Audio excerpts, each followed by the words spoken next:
Okay, I hope you guys can hear me.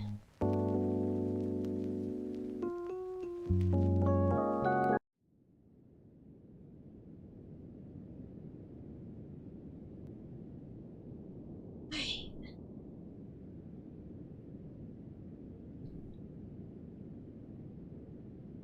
Oh, cool. Awesome. I'm pretty sure right now you guys can hear me from both sides. But I can do this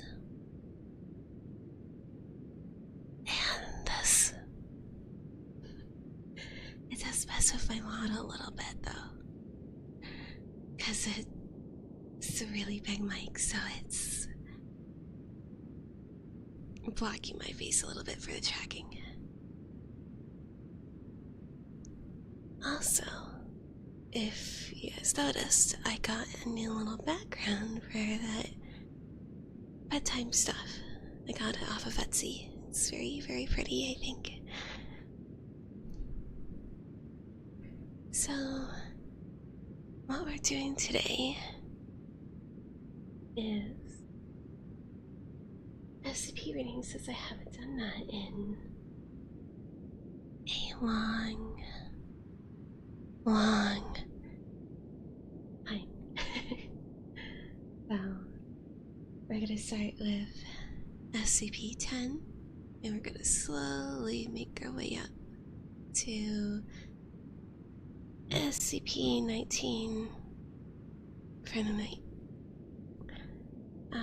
I am sorry in advance if you can hear my cats or my roommate. I did put on noise suppression.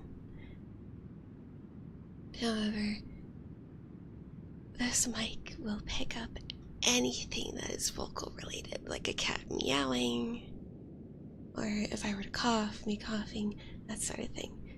I did a lot of tests with this thing, if you guys can't tell.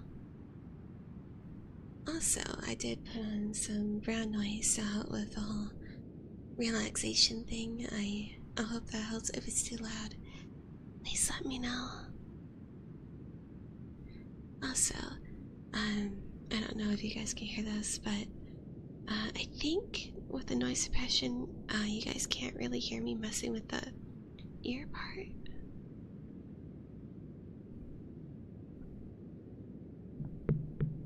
Yeah, I could do tapping and then rubbing. So I can't really do I don't know, ear massages yet. But maybe I'll do a video on that at some point in the future.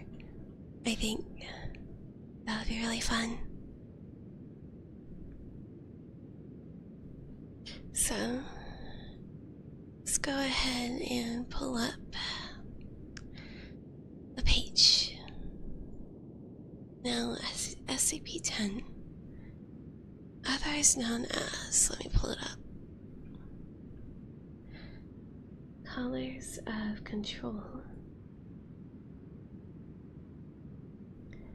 is object class safe, and it doesn't currently have a photo. If an article comes up that has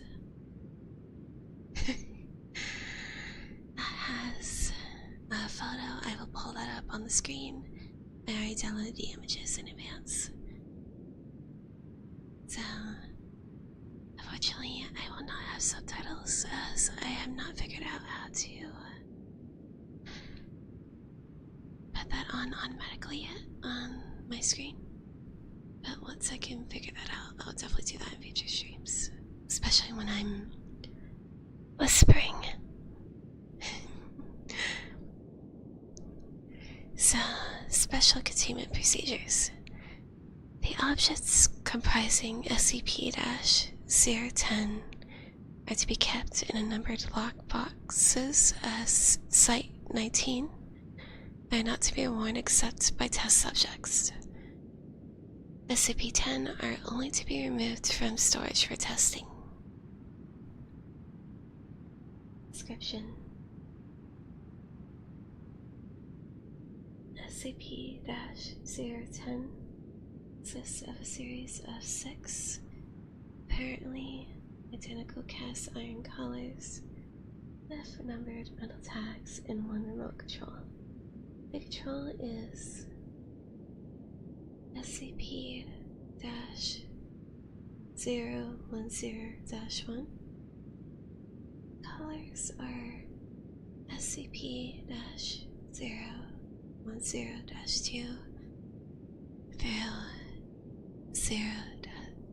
010-7.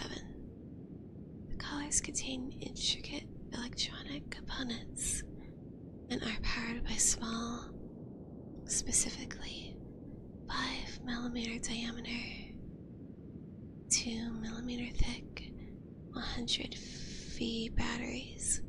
These batteries are rechargeable.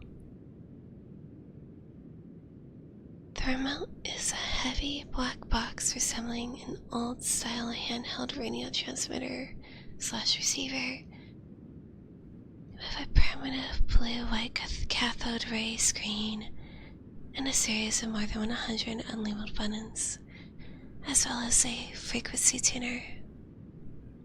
Through trial and error, the frequencies of all 6 currently found colors have been discovered. A label in Russian is stamped into the metal along with a logo consisting of workers building a pyramid. No official Russian corporation or government agencies uses this logo or matches the words stamped into the metal. Placing the collar around the neck of a person and securing it allows one to control their every movement with the remote. It is also capable of producing an adrenal response and activating or deactivating the sympathetic nervous system. most abnormal feature of the colors is the effect they have on the body morphology. They allow the user of the remote to reconfigure the shape of the victim to an extent that is apparently only limited by the knowledge of the programming language of the remote.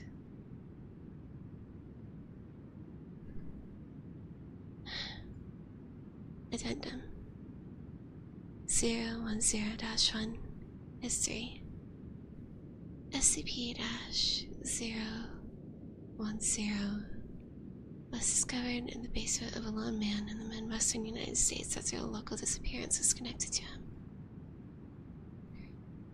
When the police raided the man's house, they found SCP-010 as well as several dead bodies. One of the bodies is identified to be the man. The others are several other missing persons. The cause of death seemed to be mass suicide. However, there were signs of significant struggle first. Addendum 010-2 Disassemble Experiment Test 1 SCP-010-2 taken apart piecewise. Parts labeled and several photographs taken, then reassembled. Result: after reassembly, SCP-010-2 continues to function. Test 2 SCP-010-8 constructed identically to SCP-010-2, but with the closest approximations available to the unreliable components. Result: SCP-010-8 fails to function. Test 3 Unreliable components from SCP-010-2 placed into proper locations on SCP-010-8.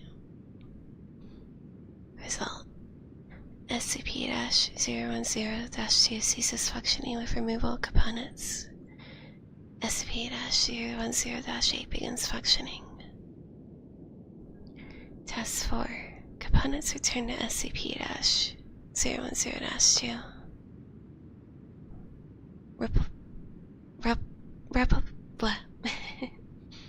Replicable components and SCP-010-2 replaced randomly with replicas. Result: SCP-010-2 begins functioning with returned components, changing replicable components for replicas does not significantly reduce functionality.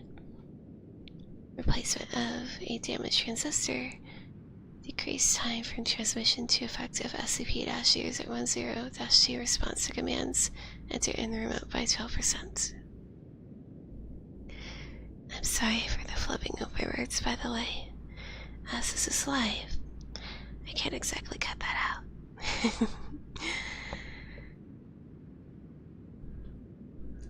It's just, I guess the stream is a little bit scuffed.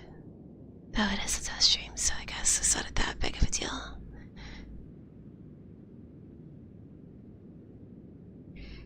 Addendum 010-3 SCP-010 has been demonstrated to work more effectively in creating unskilled labor than for any other task.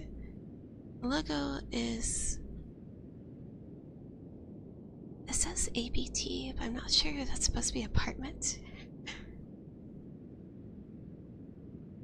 or apt. So let's just say ABT. Dr. Blank. And that's it for that one, that entry. I think... well, I do like the idea of collars, being able to put one on someone and being able to control anything that they do. It's not really that scary. So, I don't know, there's not even a picture. So it's probably, I don't know, 7 you can't blame me for saying very, very suspicious things when I have a very, very high quality mic.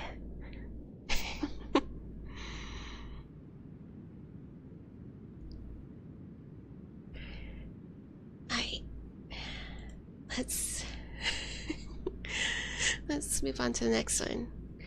And I do have a picture for this one. It's SCP-0011,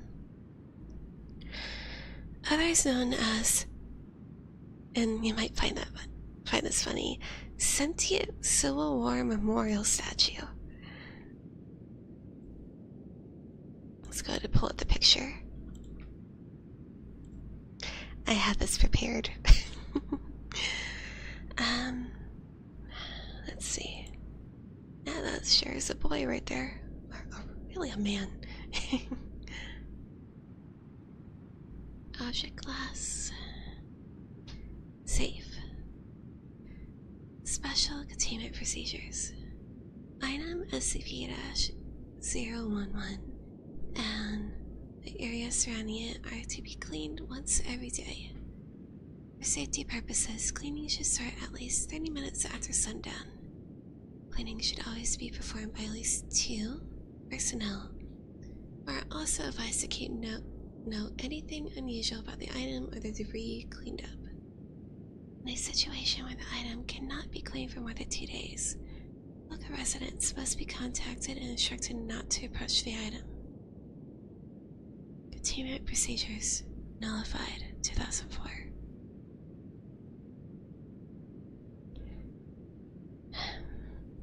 Description: SCP-011 is a Civil War memorial statue located in Woodstock, Vermont.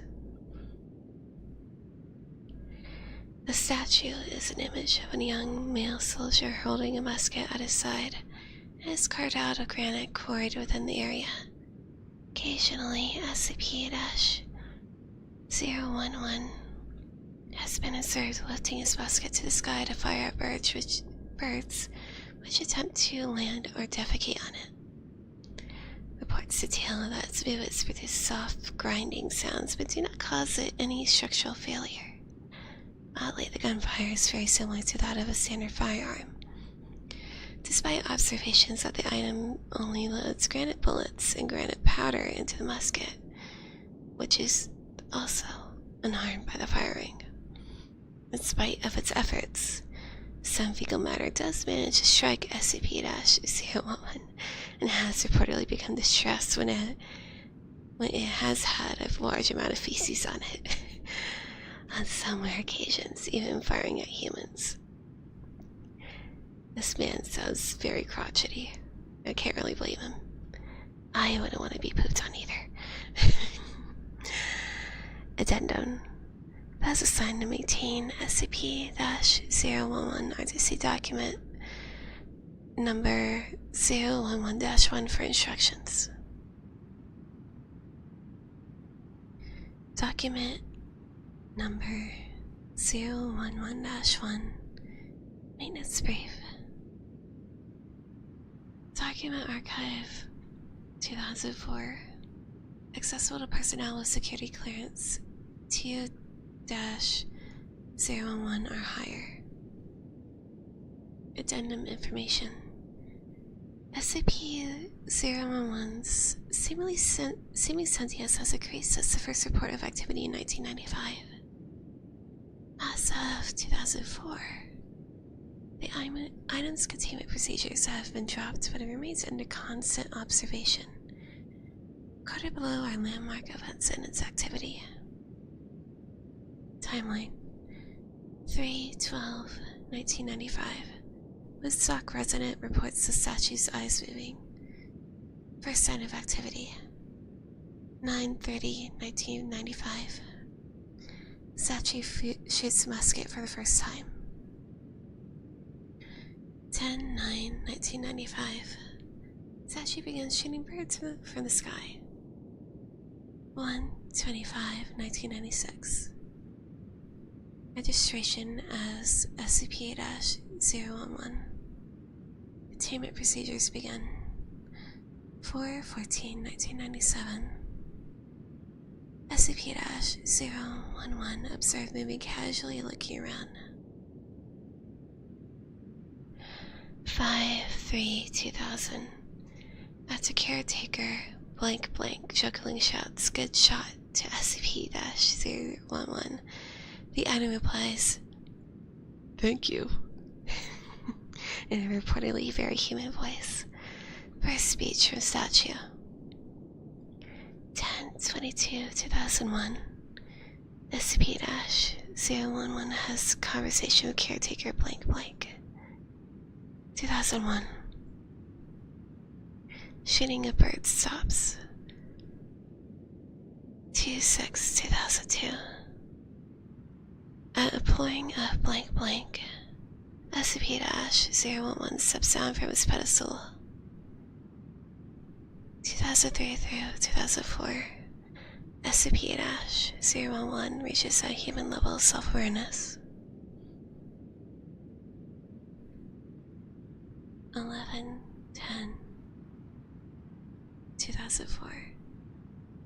Containment procedures dropped. Custody of SCP-011 transferred to blank blank.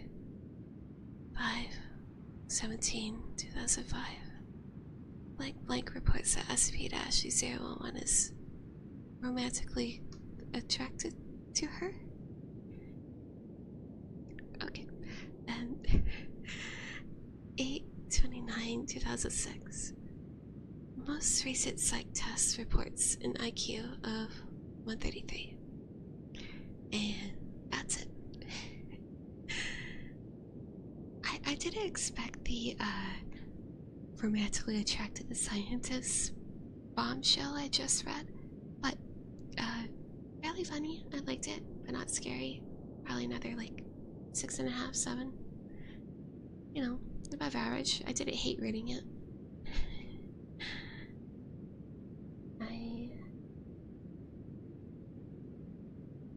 I don't know.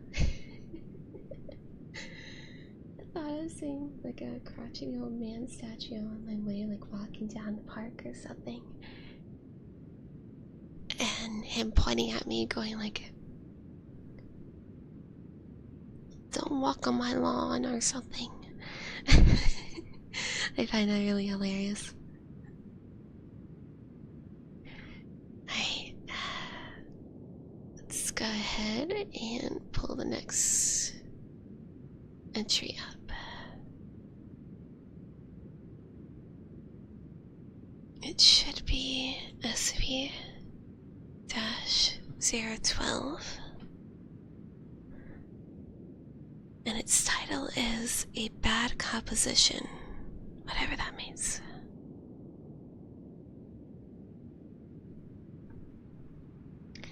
It does not have a picture, so I guess we'll skip that. Its object class is Euclid. Special containment procedures. SCP-012 is to be kept in a darkened room at all times. If the object is exposed to light, or seen by personnel using a light frequency other than infrared, removing personnel from mental health screening and immediate physical.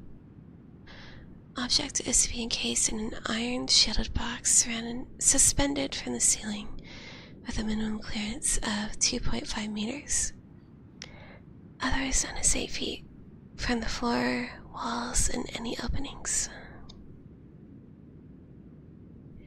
Description: SCP-012 was retrieved by archaeologist K.M. Sandoval during the excavation of a northern Italian tomb, destroyed in a recent storm. The object, a piece of handwritten musical score titled On Mount Golgotha, a part of a larger set of sheet music, appears to be incomplete. The red-black ink is thought to be some sort of berry or natural dye ink, was later found to be human blood from multiple subjects. The first personnel to locate the sheet, Site-19 Special Salvage, had 2 members descend into insanity, attempting to use their own blood to finish the composition, ultimately resulting in massive blood loss and internal trauma.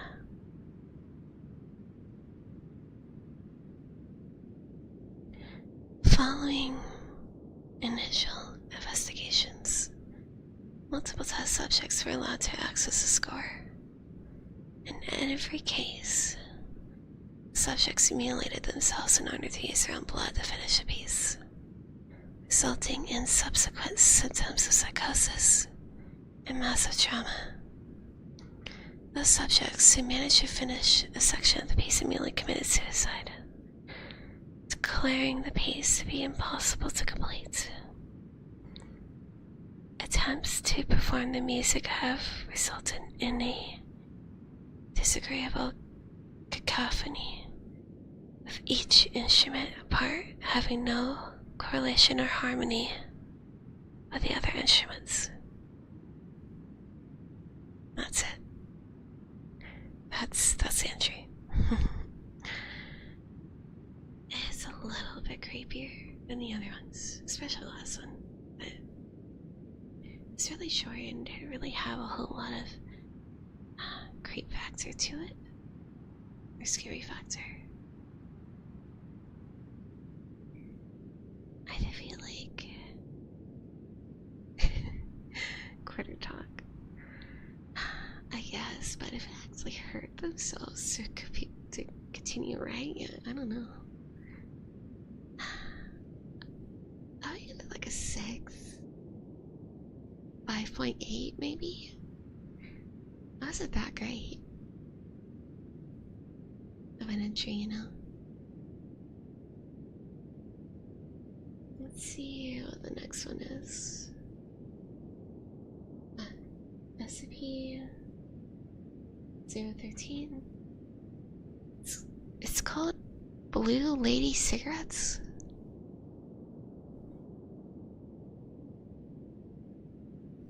I do believe I have a picture, so let me pull it up real quick. Browse. There you go. It's a very, very tiny picture. Let's see if I could blow up a little.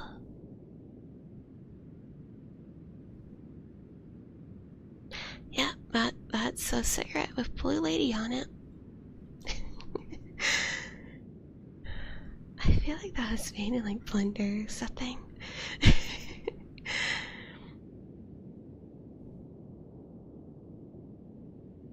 Alright. Object class. Safe. Special containment procedures. SCP-013 are to be kept in a secure storage vault at Site-66. Exposed subjects are to be monitored for differences between their symptoms. Exposed subjects are to be interviewed daily, and any changes in perception are to be logged. Description: SCP-013 is the collective designation of 242 cigarettes which display similar anomalies. The most common external detail between instances is the presence of the word Blue Lady handwritten on each cigarette in blue ink. Subjects who consume the contents of SCP-013 through inhalation will begin to perceive themselves as a specific, unidentified woman. Subjects have described the woman to be aged between 25 and 35 years old, standing approximately 1.6 meters tall, with an estimated weight between 50 and 55 kilograms. Additional recurring details include cropped dark hair, blue eyes, and bright blue lipstick. immediately after consuming an instance of SCP-013, subjects will gradually begin to perceive the reflections of themselves as having the features of the woman, and will gradually perceive their bodies changing to reflect her appearance over the course of the following weeks. All changes are entirely mental. The subject's body does not change outwardly, only their perception of themselves. These alterations are permanent and cannot be reversed.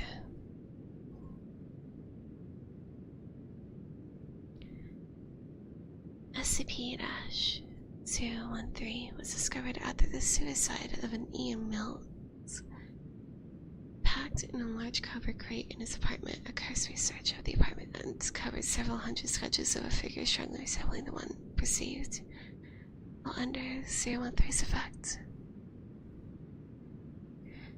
Miles' body has been found sitting at a desk, dead of a massive overdose, and draped over a handwritten note, just transcribed below. During the investigation of Miles' apartment, one civilian investigator became affected by 013's effect. An embedded agent soon contacted the nearest site. The subject, the artifact, and the related evidence were extracted and contained. Currently, 217 instances of SCP-013 cigarettes are contained at Biosite 66. 25 SCP-013 cigarettes are contained at Research Sector 09, pending future research into similar anomalous effects.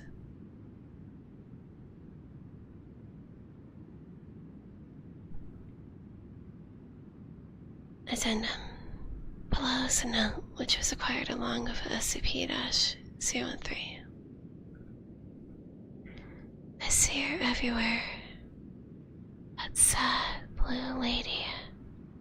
I feel like I should know her, but I can't remember. I love her, but I don't know why. She's so beautiful and sweet and clear, but I don't know anymore. Her favorite flavor. Where did she go? I miss you.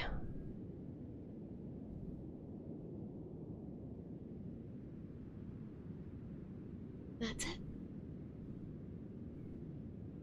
That one was a lot more interesting than I thought it would be. It's very unique. 7.5, I guess? 7.5, something like that. I think it was nice. I couldn't have written that myself or thought of that myself, so.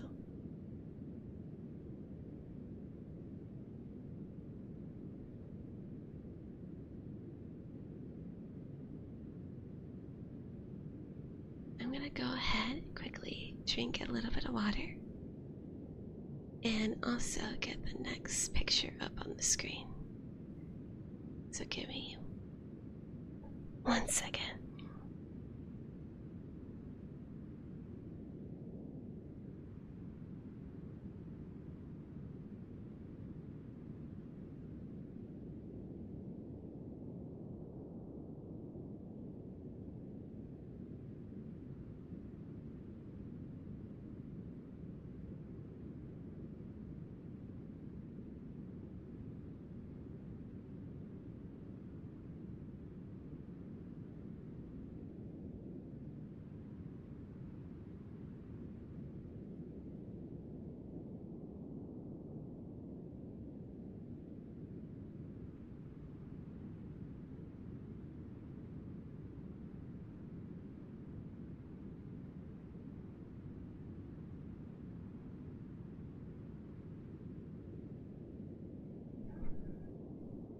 Hi. Okay. Hopefully you guys didn't hear any bumps or anything while I set the mic down. It's a very, very big mic. Hi, Julie. Look at this man. But hi. How are you? I hope you're doing okay.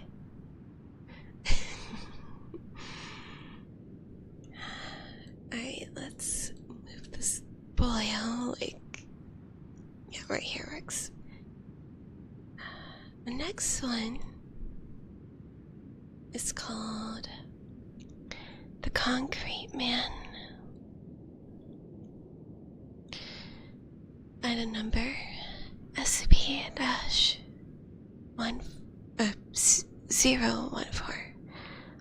Object class safe. Special containment procedures. SCP-014 is to be kept in sight blank in a chair with arms, preferably facing a window. Music should be supplied on a regular basis, preferably constantly. This music should not include pieces originating after 1937. A security camera should be present in SCP-014's room. Description: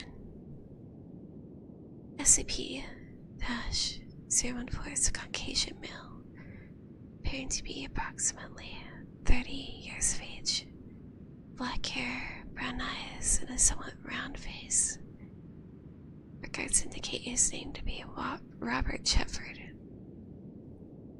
Confined in 1915 to the Norwich Asylum in Connecticut for delusional insanity, claiming that he was cursed to live forever and was slowly turning into concrete in consequence. The asylum closed in 1937, and the patients were transferred to various other facilities. SCP-014 came to Foundation attention 19 blank. Our members of a patient who seemed to be entirely immobile and showed no signs of aging. Further investigation determined that acquisition was warranted. SCP-014 is, to all outward appearances, a normal man, but he does not appear to age. It shows no signs of possessing a metabolism. He does not eat, drink, perspire, or in any other way demonstrate life functions. He breathes only to speak. Apart from his eyes and vocal apparatus, is to all appearances utterly immobile. He has never shown any evidence of pressure ulcers despite his position not having varied for several decades. Neither do his muscles appear atrophied. He can converse normally, but shows little knowledge of or interest in events such as this confinement. And the picture that I have on screen is apparently him, the man, the myth, the legend. Prior to initial confinement. He just looks like that all the time. Addendum. Note. Frankly, were I to interview this man without knowing his history, I think he was a perfectly sane and well-adjusted individual who happens to be quadriplegic. As it is, I had to conclude that he's the ultimate proof of the idea that the mind rules the body. He thinks he's concrete and will live forever, so he's as close to death as he can be. Somehow. From Dr. Blank. That's it. I think it's interesting, but not really scary. I want to read SCP articles either for like the sheer insanity of what's in them, or for the spook factor, and we're not. I didn't get that. So, 5.5 to 6. That's my review. That's my rating. You don't have to like my opinion. You're just gonna have to deal with it, though.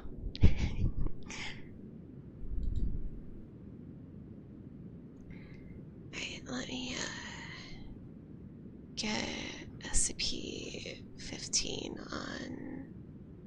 on screen. Oh my god, that's tiny. Oh wow, it's so small. Look at it. Laugh at it.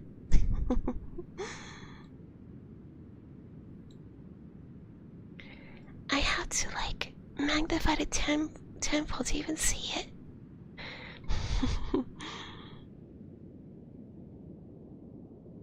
Okay. So next one is called Pipe Nightmare. Which kind of looks like it from the photo. highlight the photo is the interior view of this entity, I guess.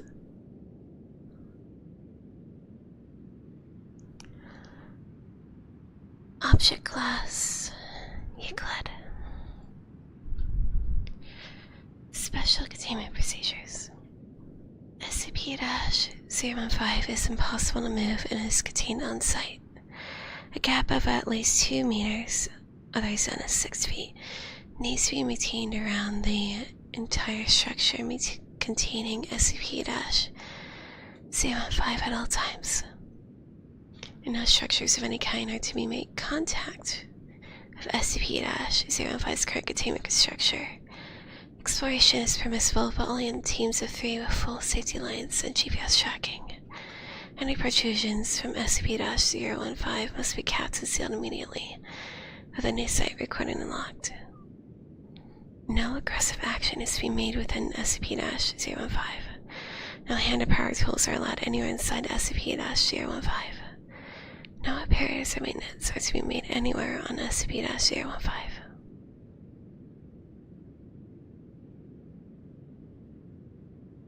Description: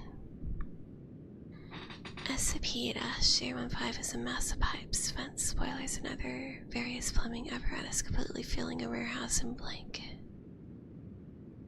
The pipes appear to grow when not under observation, attempting to connect to nearby structures via sewer systems and underground plumbing.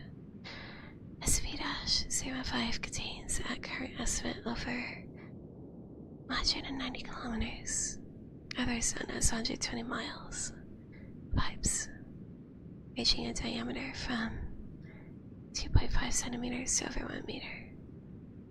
Some pipes appear new, while others are rusted and leaking. Pipes have been reported as being made of bone, wood, steel, pressed ash, human flesh, glass, granite. No pipes composed of lead, PVC plastic, copper, or any other traditional material for the protection of pipes have been found.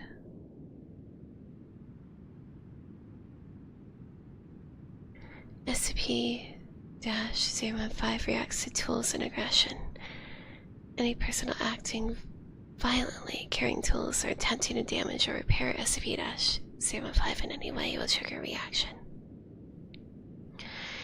Any pipes or the subject will burst, spraying on the subject for several seconds before the flow suddenly stops. Pipes have been reported containing oil, mercury, rats, a species of insect not yet identified, ground glass, seawater, entrails, and molten iron. Pipes will continue to burst around the subject until the death or treat. SCP-015 is cut back to its current structure after attaching to 11 other structures in the area. Currently, 11 personnel have been killed, 20 more are still missing. Reports have been made of banging and screaming coming from within SCP-015. And I do see a hyperlink. I'm not sure this is... Oh, it's a short story. Let's go and read it. The short story is called Plumbing. This is stupid. It was a stupid idea, thought up by stupid people in stupid safe offices. Agent 2 looked around slowly, let his flashlight play over the walls. But the only items of the agents were allowed to carry inside SCP-015. Agent 6 and Lon were standing just behind him, doing the same. The auto chatter and joking had died off about 30 seconds ago. Each agent slowly realizing that this was no simple little milk run. Go in, find the observation unit, pull the data and recover the unit. Cake. They laugh. Lon asking if she should find a Mario hat to wear, then being plumber's out and all. Now, however, seeing the dim, cramped tunnel yawning before then. The only joke was them being there at all.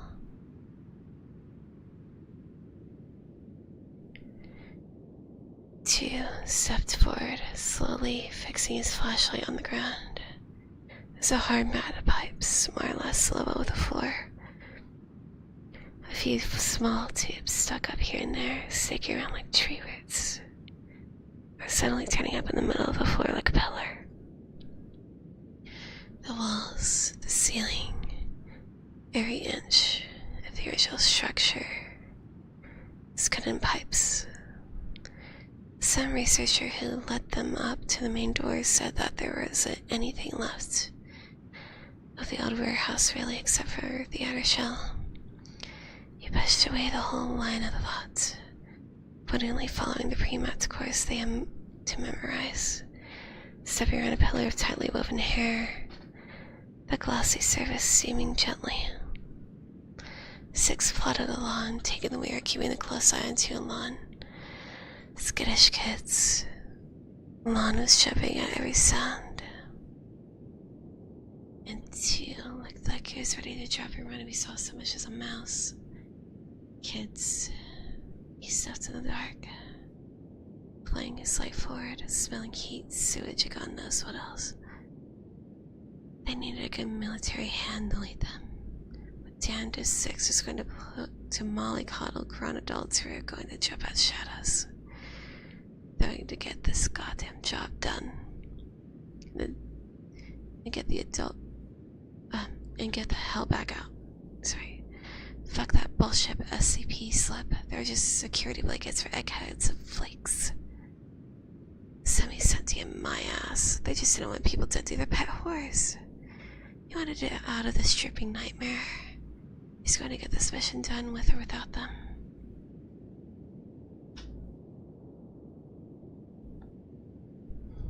Lon tipped over a thick, thorny mass of pipe. The surface is like braided thistles, trying not to whimper. She kept close to 2, keeping the light at her feet so she wouldn't step on anything nasty. Shannon wanted to seem like the little, weak girl. She had a terrible fear of tight spaces. This fear was like walking around in someone's slowly closing arteries. Lon shook her head hard, breathing out that whole train of thought. She was the tech, 6-2 were the safety. All she had to do was stick by them, pull the data cards out of the MRV, then leave. She tried hard not to look back at the sealed doors in the distance behind them. Only a couple turns to the MRV, a little work, then out. In and out. Simple spy.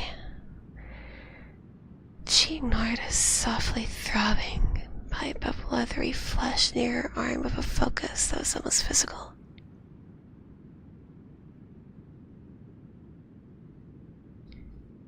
They found the MRV after what felt like an hour of walking.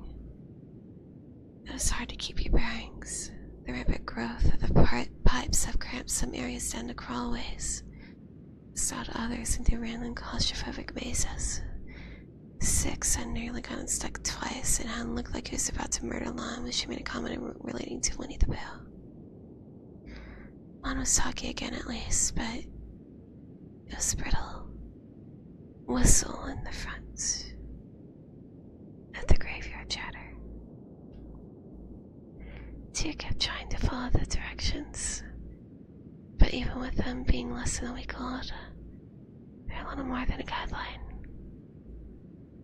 When they finally found the MRV, it'd been a momentary relief. At least they were at the halfway point.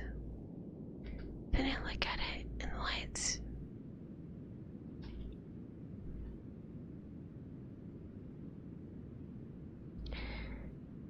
It had been speared, for lack of a better term, pinned against a pipe of some kind of dense fabric. A smooth, black pipe had docked itself into the camera lenses. of the observation vehicle wasn't smashed or damaged, it was just connected, as if it was made for it. I looked at the little treaded robot nearly a foot off the ground, and it looked like other smaller pipes had started to connect to the other open spaces on the vehicle. It just sat there, with the wheels slowly turning as the battery died, like a bug on a nest of pins. Some clear, foul-smelling fluid was dripping softly from the camera housing.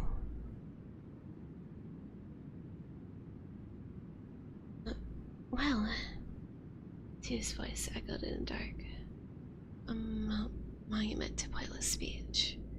They all stood for a few moments, and Lon started to carefully look over the MRV. Six was looking around with an increasing restlessness, starting to mutter quietly. Lon was reaching for the data cards before stopping to look over her tail.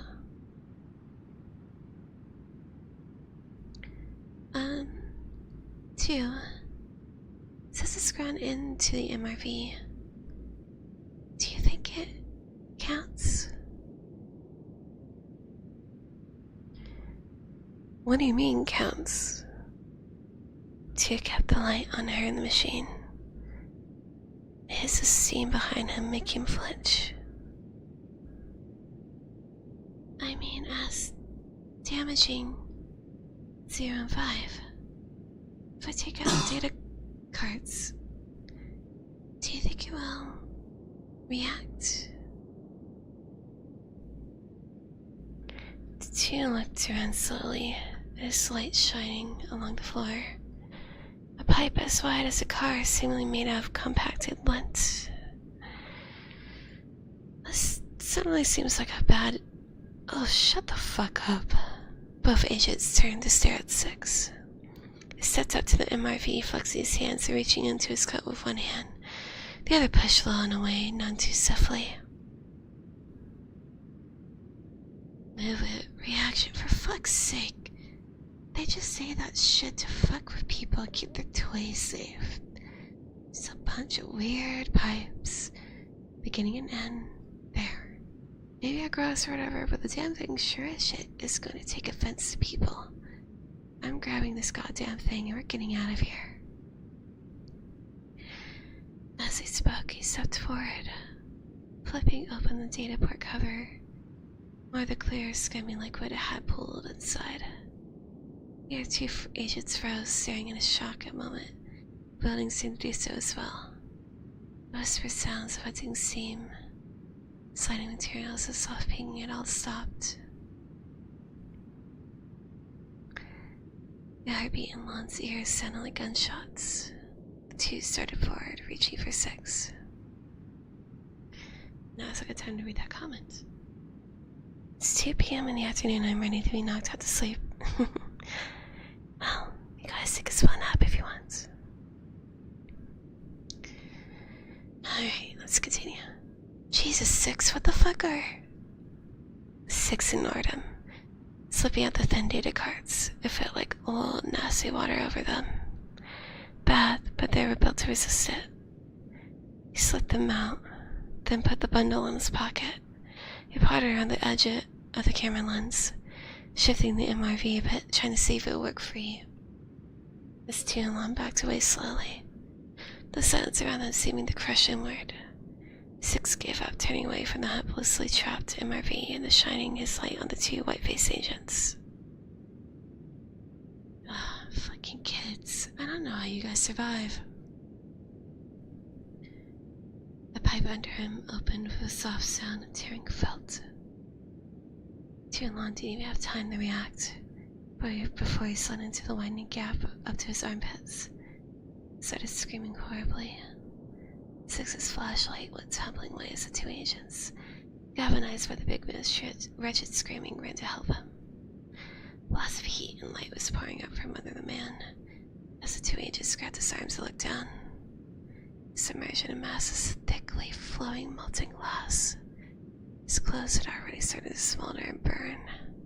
The stench of seared flesh, almost more overpowering than the reverberating screams. They pulled and dragged up half of a man, over and seared massive fleshy cloth where his lower body should have been. They panted, trying to drag him. Lon started to scream along with 6. 2's eyes wide and fixed on some point far away from here. There's this horrible swell of sound rising all around them. Peeing, hissing, clicking, cracking. A pipe to their side bulging alarmingly, causing them to nearly fall. They regained their footing just as a windpipe above them burst open and sprayed splinters and clear, stinging dust. 2 Lon spun away, gagging and choking. 2 spitting out a sudden mass of blood. Glass. This powdered glass. Poured over 6, muffling screams, shifting as he struggled a few moments, then stopped. The glass quickly covering the body is spreading. Lon blinked, eyes red and puffy, looking over at 2. He nodded and they bolted down the hall, trying to ignore the rising cacophony of sound. Sounding like an approaching subway train. Massive, oily, reeking chemicals boiled up behind them. A jetting surge of rose thorns nearly cutting off their forward progress, forcing them to crawl along a bone pipe that was shining like an old man in the cold. And yeah, I know, not the clicking, the crackling. They ran, keeping just ahead of whatever it was, hearing splintering explosions of shivering cracks all around them. They finally came to a startled crawlway, barely a few feet wide. That was the only way forward. 2 dived in, doing a low crawl, trying to will himself forward like a snake. Now the passage was only about 15 feet long. Easy, wouldn't take any time. Lon hesitated at that tiny black gap, looking like a mouth, before a sudden burst of steam behind her sent her shrieking forward, sobbing as she started to crawl, calling after 2. 2 ignored the growing vibration all around him. Creaking ping near his head and slid free of the opening. He turned, saw nothing. No lawn, no sudden bursting, just an empty hole. Looked around, hands twitching, thinking and slid back inside, trying to find Lon to physically drag her out. You could hear her, muffled, probably behind the next turn. His flashlight revealed a solid wall of 3 thick, flaking, white pipes. This is it. He was sure of it. The tunnel was right here, and then he heard the pitiful scream behind them. Lon begging, pleading, screaming for him. 2 stared, eyes wide, then slammed his flashlight against the pipe. It burst, sending a reeking across the slime over his hand, making him reel back down the crawlway, screaming as it ate into his flesh. He stood outside the opening, holding his steaming hand away from him, trying not to look at the exposed bone. Oh, Jesus. Lon, I'm sorry, I'll get help. I'll get someone to sit tight, I swear. He bolted down the hall, his flashing seeming to dim in time to the rising sound.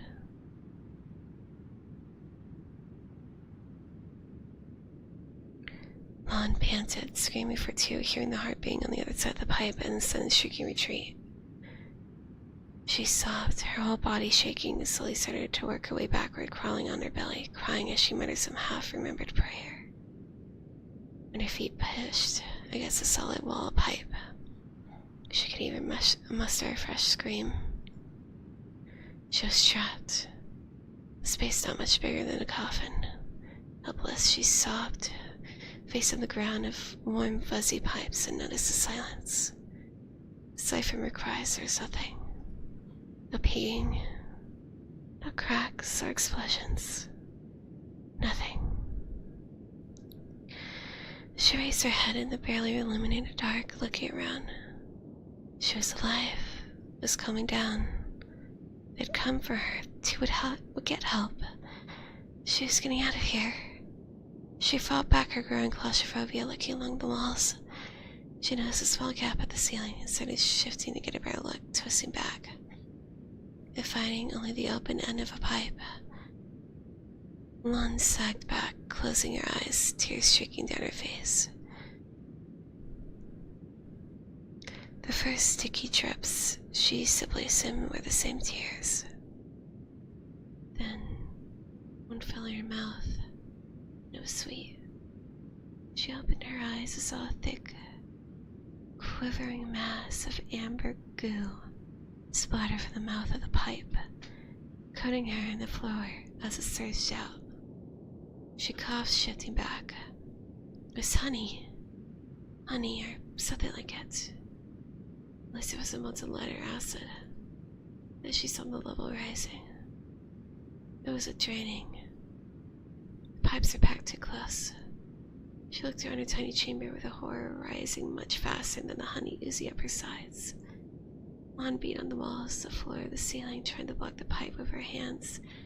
Heedless of provoking the thing more. As the honey rose and rose, it was cloyingly sweet as the school-age lover. Her last gasping breath was as sweet and stale with honey and screams.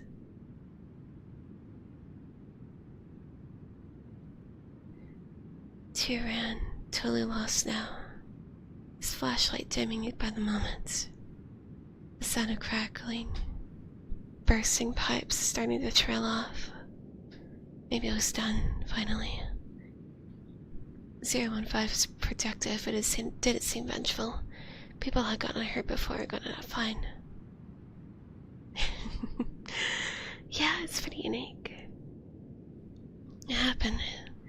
If I know when to get Lon out too. She might even be out already.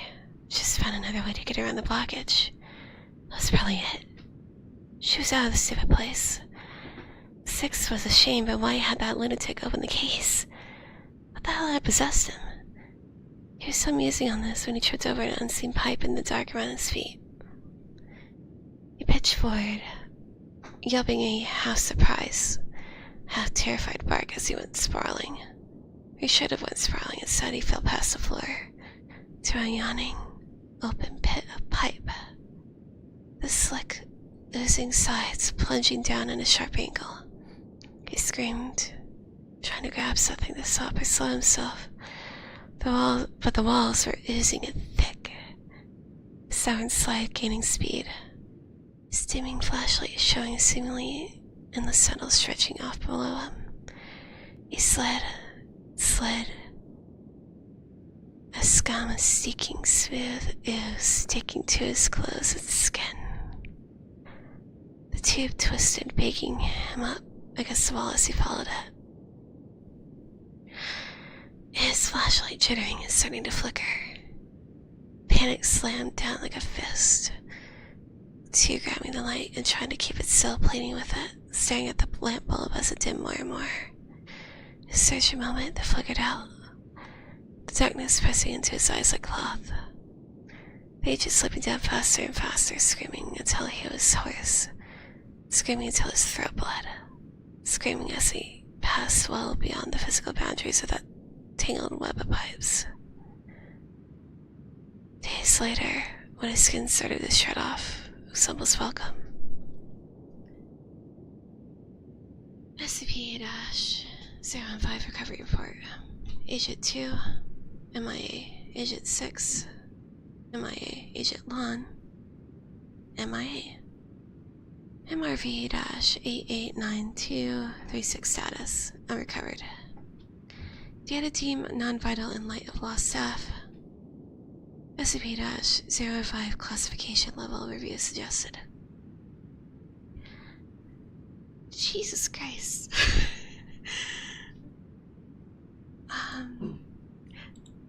You know, that story along with the entry made the entry a whole lot better. In hindsight, in my opinion. That like bumped it up to me by like 2 points. I think it's like a 7.8 in my opinion. Also, the thought of drowning in honey is terrifying. Yeah, the apple covered with cherry on top. Oh my god. Alright, before we move on to the next one, I'm gonna take a quick pee break and get some more water, as it's actually really, really hot in my room. So I'm hoping drinking some water will help cool me down a little bit. I will be right back in like a minute or two. So I hope that was a good spot to end off for like 2 minutes. I'll be right back.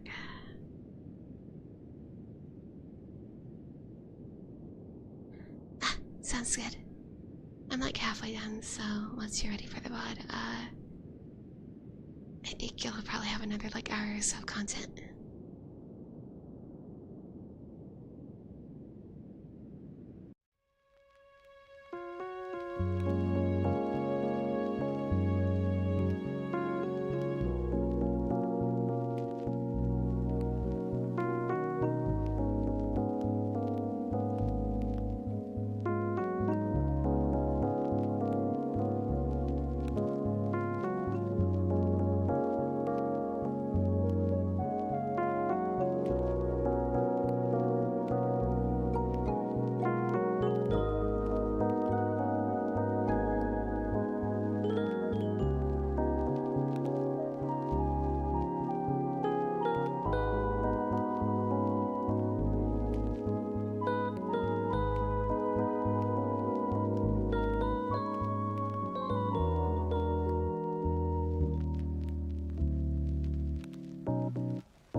Okay, I'm back.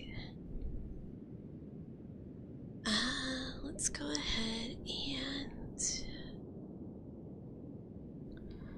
get the next one rolling. And next one, of course, is going to be SCP-16. title for it is Sentient Micro-Organism. It does not have an image this time. Object class Heater. Special containment procedures. SCP-016 is to remain within the confines of a 5 by 5 by 5 meter room at all times. Maintained at a temperature not to exceed 0 degrees Celsius. SCP-016 itself is to remain the petri dish in the containment cube at all times unless directed otherwise by Level 4 or O5 personnel. Full documentation of experimentation with SCP-016 must be submitted before and after samples, and duplicates of SCP-016 may be taken. Failure to follow these procedures will result in termination or reassignment as Z-Class personnel. Only authorized personnel may be permitted to obtain samples of experiment with SCP-016 under BC-L5 containment conditions. If an outbreak does occur despite following the aforementioned procedures, directive-based personnel are to implement a Code Sigma lockdown and containment plan. Infected personnel are to be terminated by site by security forces wearing down mission-oriented protective posture, otherwise known as MOPP or MOP. Anti-biological and anti-containment equipment should the infection not be contained after 48 hours. The on-site nuclear device is to be detonated. Remaining personnel are not to be evacuated under any circumstances. SCP-016 has been shown to survive for up to 6 hours on hard surfaces and up to several minutes in air. High-intensity ultraviolet light and high concentrations of orthophthaldehyde solution has been demonstrated to be effective in disinfecting non-organic surfaces. Description: SCP-016 is a bloodborne pathogen recovered from a mine worker in Blake who injured himself while working in a deep coal seam. Sorry. As I said, you might hear roommates. Said when it became contaminated with coal dust from the mine, possibly affecting the worker with dormant spores. Over the next several days, SCP-016 proceeded to affect the remaining employees at the mining camp, as well as the CDC crisis team dispatched to deal with the epidemic. Foundation personnel then took over the investigation and terminated all affected personnel. Patient 0 sparked into activity in the mine shaft was collapsed by explosive device.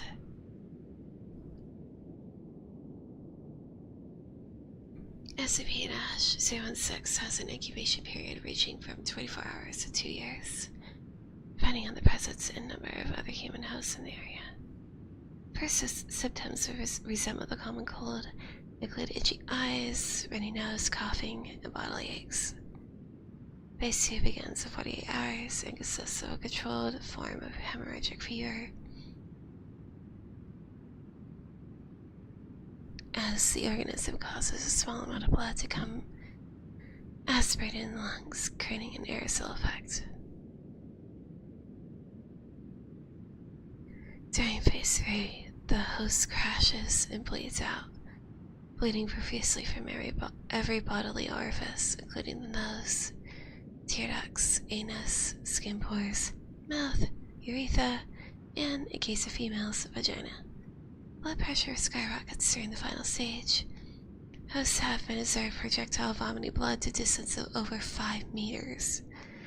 Should the host survive this near total exsanguination, the pathogen will become dormant once more, returning to the incubation phase.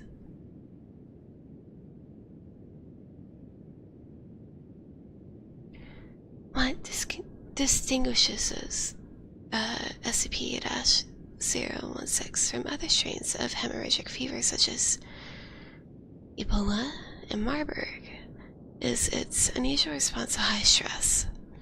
Should the subject undergo a high-stress situation, such as a life-threatening crisis, the organism will change its survival tactic from rapid reproduction to the rewriting of the host DNA, a simulation of rapid cell division.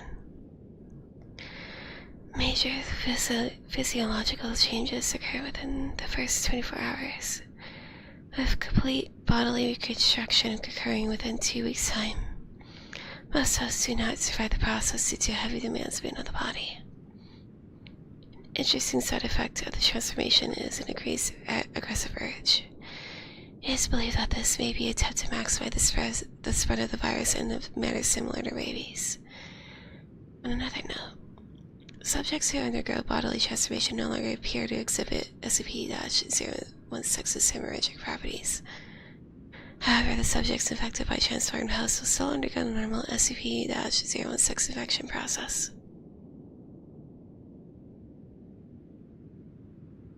Addendum. Experiment log of SCP-016 transformative properties. Subject D-016-1 D-Class personnel affected by SCP-016. Upon first showing symptoms, subject's quarters are slowly flooded with water over a 24-hour period. SCP-016 mutated into a teratomorphic state, transforming the subject's lungs into gills. Subject survived for 2 more weeks as SCP-016 transformed his limbs into fins, causing his eyes to atrophy and enhance his sense of hearing into his seditation-type echolocation ability.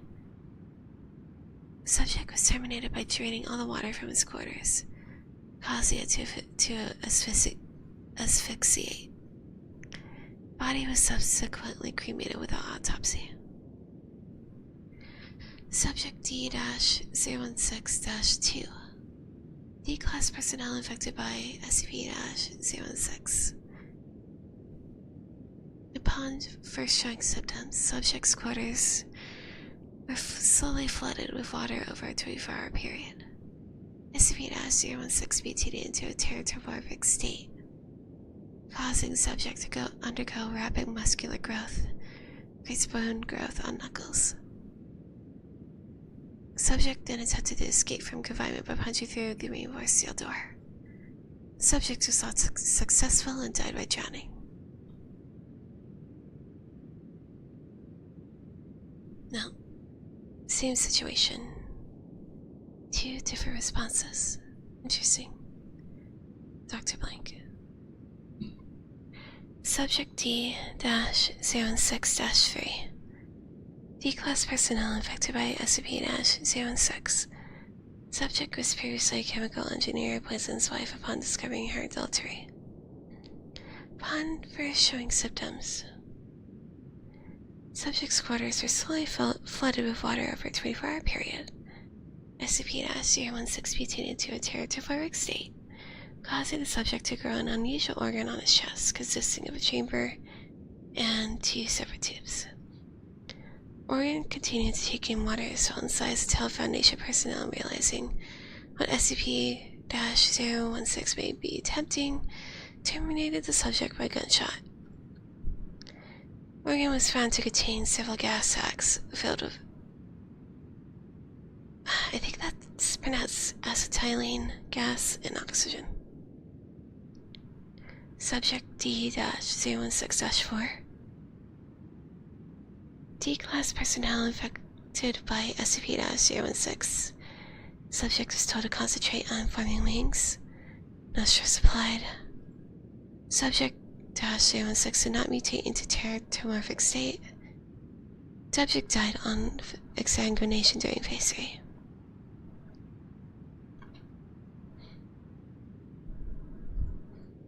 Subject D-016-5 D-Class personnel infected by SCP-016. Subject was told to concentrate on forming wings if placed in an acrylic box suspended 305 meters or 1,000 feet above a mine shaft. The timer was placed outside the box, which the subject was told indicated the time to release.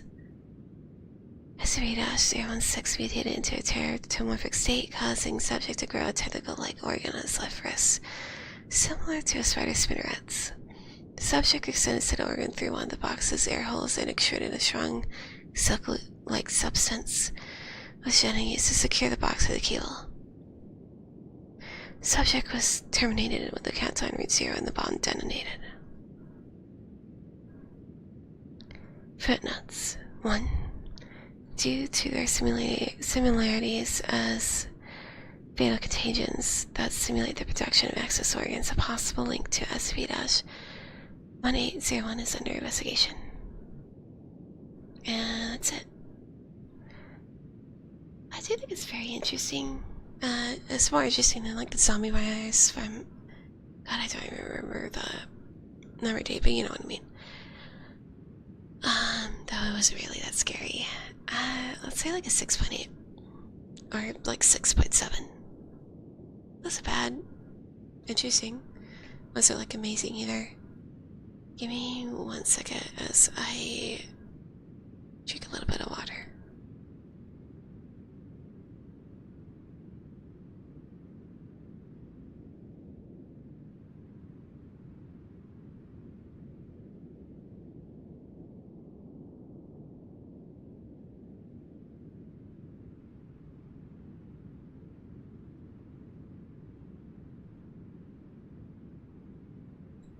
Okay. Alright, so the next one is SCP-017, and the title for that is Shadow Person, which does have a picture, so let me pull that up. Which, by the way, this is the picture I used for the thumbnail of the stream. Quite exciting. It's a little creepy, ain't it?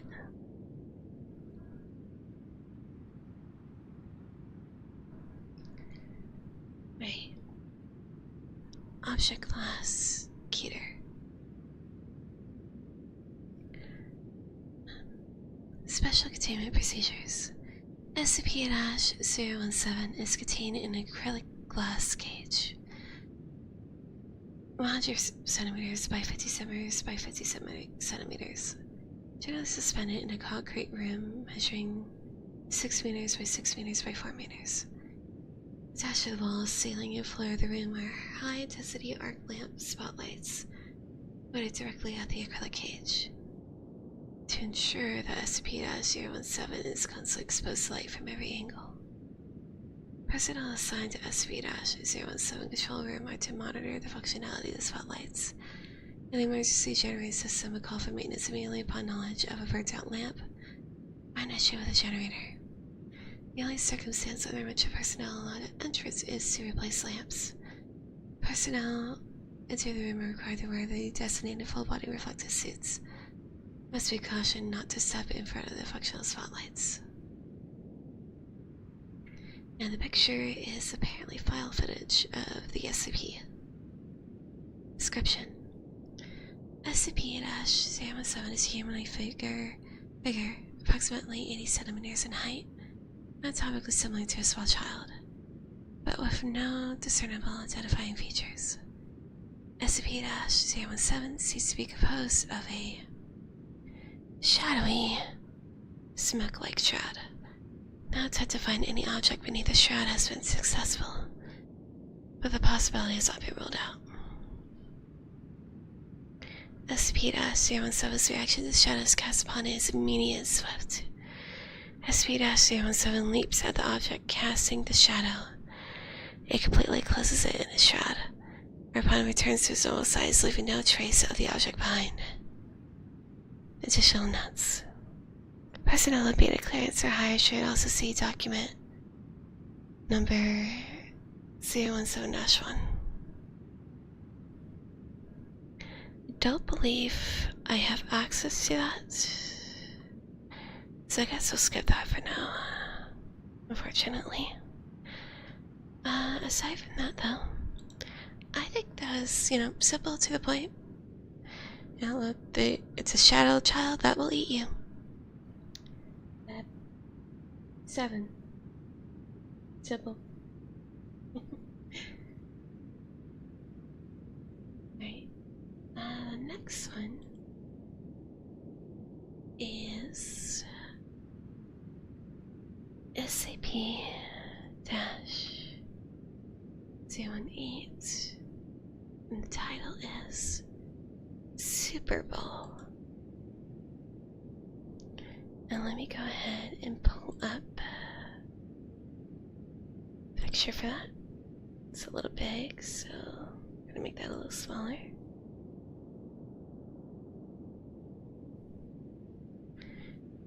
Object class Euclid. Special containment procedures. SCP-018 is to be contained in its specialty metal restraint inside of a 1 meter by 1 meter by 1 meter sealed box lined with heavy synthetic padding. The sealed box is then submerged in the center of a 10 meter by 10 meter by 10 meter polyethylene holding tank. If SCP-018 is to break free from the holding box, polyethylene-based goo will slow down kinetic activity enough for proper retrieval by containment personnel. Personnel entering SCP-018's holding chamber are to wear specialized plating found inside of SCP-018 observation and a breathing apparatus before being lowered into the polyethylene tank. If SCP-018 is loose outside of the polyethylene tank, personnel are advised to secure themselves in a separate room and close doors or hatches to isolate SCP-018 until containment teams arrive. Description: SCP-018 has the appearance of a Super Bowl made by the Whammo Company in 1969. It is 6 centimeters in diameter and colored red. Found when the blank company was hired to clean out a warehouse that had Whammo merchandise in it. SCP-018 was noted to be able to bounce with extreme height. At first thought to be a pleasant child's toy, SCP-018 was able to bounce with over 200% efficiency. That is, if dropped 1 meter, it would bounce 2, then 4, then 8, then 16. This ball would soon become a dangerous projectile. G speeds estimated at over 100 kilometers an hour, and damaging property and injuring 5 in the city of Blank. It came to rest after several days in a nearby lake of Blank and was retrieved by SCP personnel. Due to the speed of the object and total surprise by its victims, no cover-up story was required or initiated. Right. Document number 108-04. Message to 05 blank. I hope everything is well. The reason I write to you is because I believe I've found a more effective method for retrieving new or escaped SCP objects. Yes, I realize we haven't had any progress in reverse engineering or whatever allows this thing to defy the laws of thermodynamics. But we have come up with a very effective method for integrating one of those new SCP-A5 armor suits with us. Just hear me out. We plant it into the bottom of the boot, pick it up a little with a mechanical device, and ta-da! The suit is now capable of jumping well over a building. Also, if the wearer has their foot against something they want dead, well, let's just say it delivers one hell of a kick. All I need is permission to modify one of the pre-existing SCP-A5 suits. You'll be able to actually capture Blake, plus any other escaped SCP objects. Trust me, when have I let you down in the past, Dr. Blake? Document hashtag or number 018-06. Letter to Dr. Blake. Dr. Blake.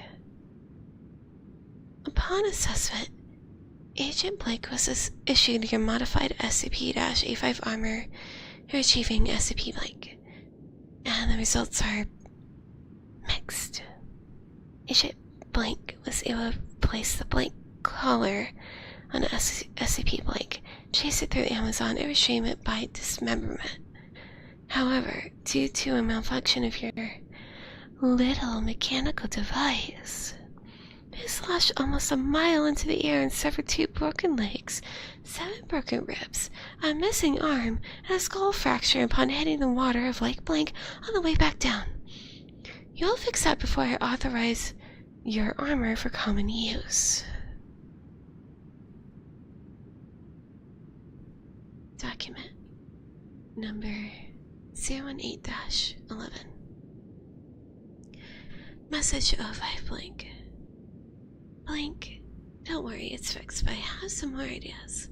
If I could be granted the use of some water from SCP-006, SCP Blank and possibly SCP Blank, I could deliver you a set of SCP-A5 armor and an agent that could capture any, not all, rogue or unattained SCPs.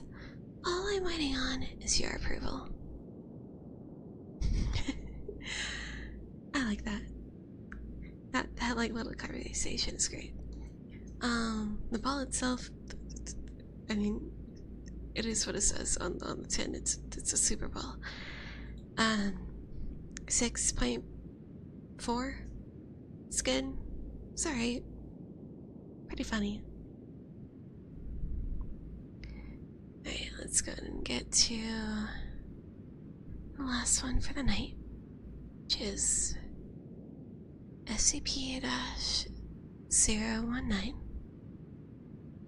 otherwise known as the Monster Pot, which I can go ahead and pull a picture of that right now.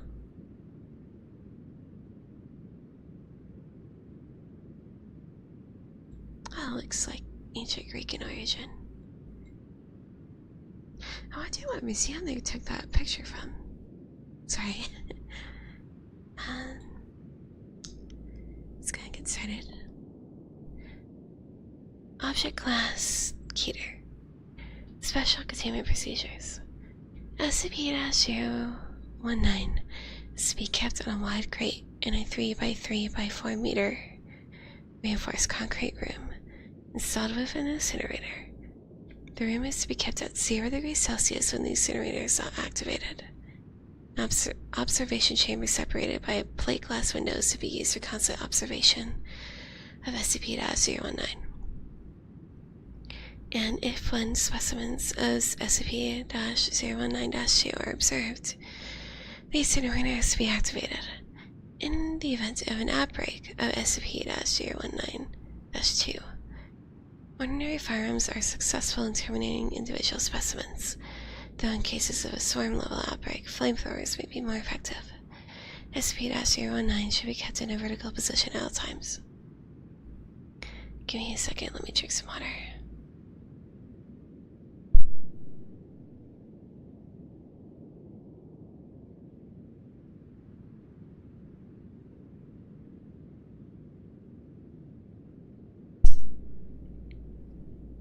Sorry, that was a bit loud. I just noticed on the volume mixer that might have peaked a little bit, so I apologize.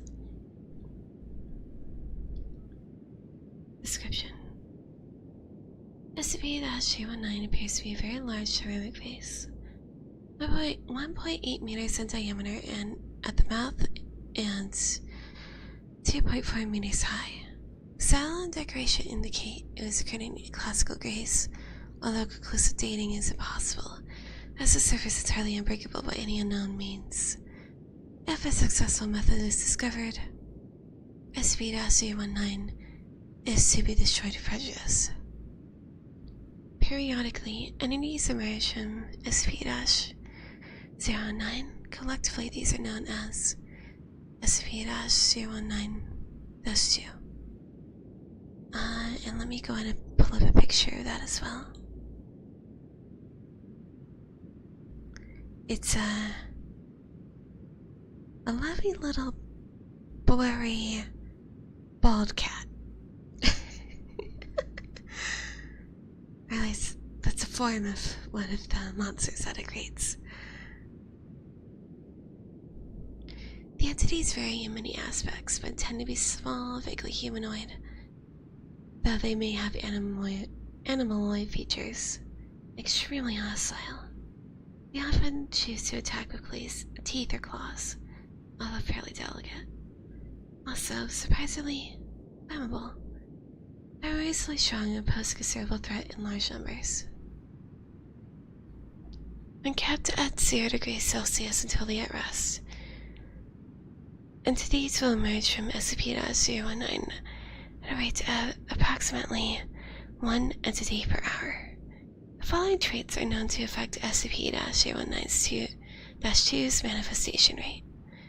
Movement of SCP-019, threat to SCP-019, extreme temperatures, highs and lows, sudden shift in surrounding environment, introduction of objects and organisms to the inside of SCP-019, known to cause a flood reaction, traits that may or may not influence SCP-019-2's manifestation rate, presence of human life near SCP-019, current weather patterns, specific individuals near SCP-019.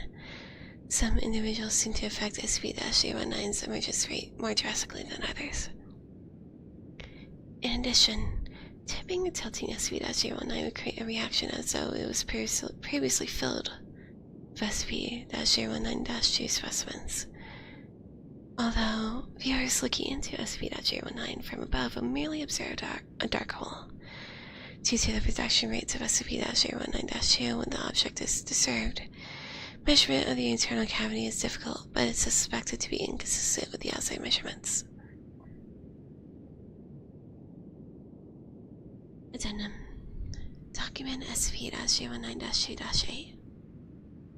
SCP-019-2 notes as obtained by Dr. Light and Dr. Fox. Unknown date. SCP-019-2 specimen was removed from a containment chamber and kept in a reinforced pen, provided with water and life-check incest food.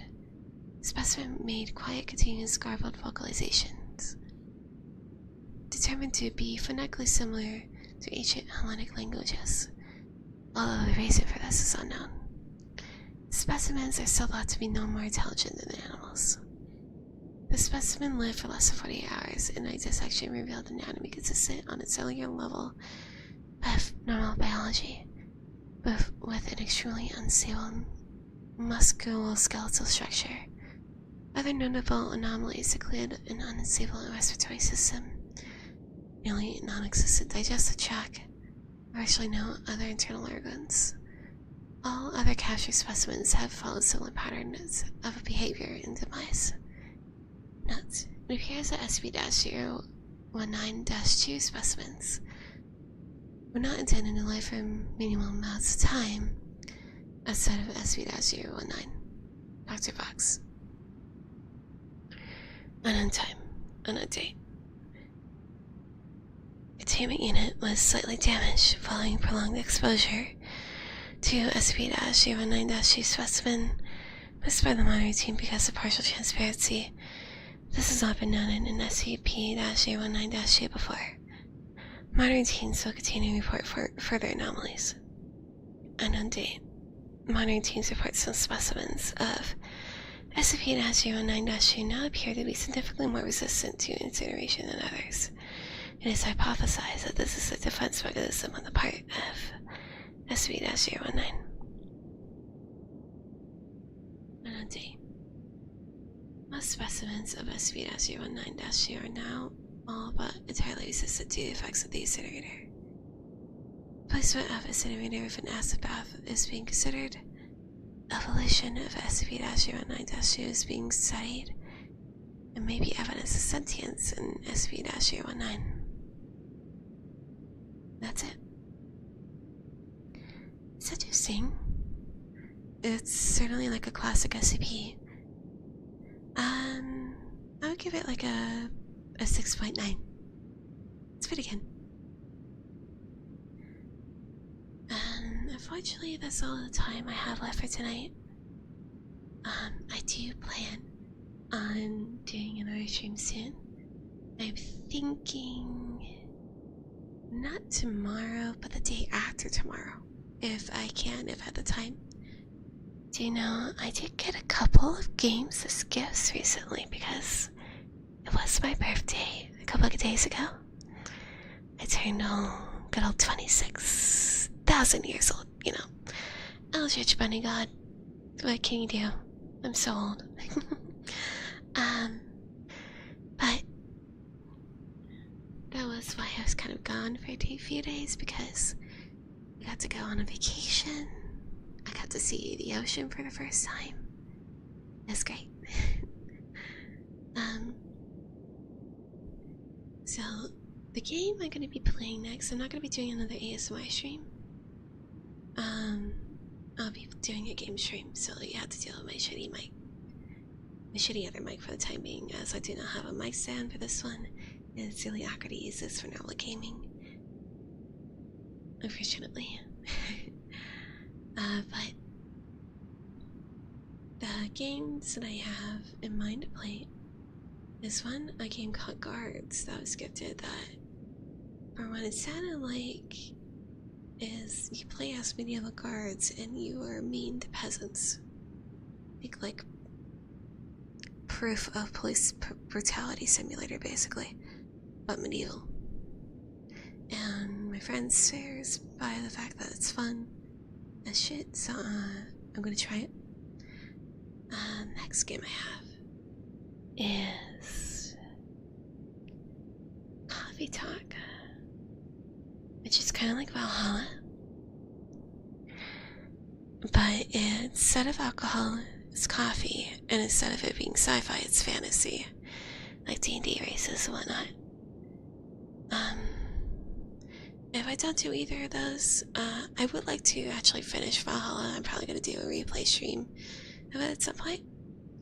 And considering I have less time to do like structured, like recorded videos anymore, what I might do is just stream the rest of the Cosmic Wheels Sisterhood series, as I want to actually get around to finishing it at some point. I do want to do more edited content in the future, but I think I might shift over to proper, like, edited ASMR videos. Whether it be like the ASMR, like RPs, or the, like, you know, massaging ear, rubbing, tapping, like classic ASMR. Because I do enjoy listening to those, so it'd be cool to make that sort of content, you know? But yeah, I hope everyone has a good night, and I hope you have sweet dreams if you're already fallen asleep by the time you're at the end. And thank you all for watching. Have a good night.